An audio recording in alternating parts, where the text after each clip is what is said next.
So I'm just an idiot, stupid dog, and I have to say this is one of the sights that you might routinely see in Western Kentucky. Not that Kentucky is one of the worst states for drunk driving, it's not, or intoxicated driving, or methamphetamine abuse, or God forbid fentanyl abuse, or moonshine abuse, or Oxycontin abuse.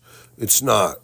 But you do see an inordinate amount of people walking the line, heel to toe, getting a sobriety test. The thing about Kentucky is this. If you're in Pennsylvania, upstate New York, New Jersey, you're going to see this stuff in the wee hours of the morning.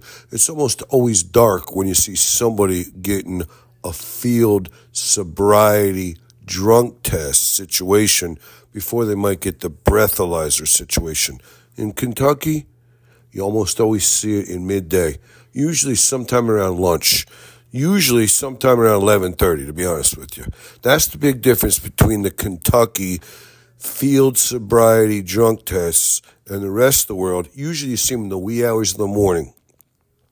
Pitch black darkness. You can see the flashing lights. They're disturbing the cop cars in Kentucky. You don't even notice them because it's broad day. You know, they kind of shine a little bit, but they're not really beaming out there against the darkness. That's one of the big differences. In Kentucky, when you're driving down the road at 10:45, 11:15, you're apt to see along the side of the road somebody getting a field sobriety drunk test before they get the breathalyzer test. Yes, a big difference. You know, a lot of you people in Kentucky, I don't know if they're drunk from the night before, if they got up that morning. You know, that's the way it is with the man. The man says, hey, I heard the man say, we drove by this guy who was getting the field sobriety test. It was 11:25 in the a.m. It's nothing to us. We see it all the time. You know what I'm saying? It's the big difference. It's the daytime versus the nighttime situation. But the man says, tisk, tisk, tisk. Another guy was drinking his bourbon for breakfast. A bourbon breakfast. There's nothing wrong with a bourbon breakfast, according to the man. A bourbon breakfast. You know, these people, they do their Bloody Marys. They have their mimosas. Why screw around with that? Just do bourbon.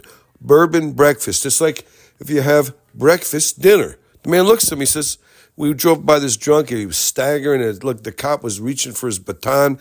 This kid was definitely going to jail. The man's like, hey, you know what? He had a bourbon breakfast. Big deal, you know what I'm saying? What's the difference between a bourbon breakfast and a pancake, eggs, and bacon? Maybe you have some delicious biscuits and gravy along with it, some country fried potatoes. Maybe you have a little bit of grits, you know what I'm saying? For dinner. You have breakfast dinner, you have bourbon breakfast. There's no big difference between breakfast dinner and bourbon breakfast. So whatever, it's okay. I'm just saying. It's a thing. It's a, honest to goodness thing. But I'm a stupid, so I don't even know any better. Whatever. It's okay.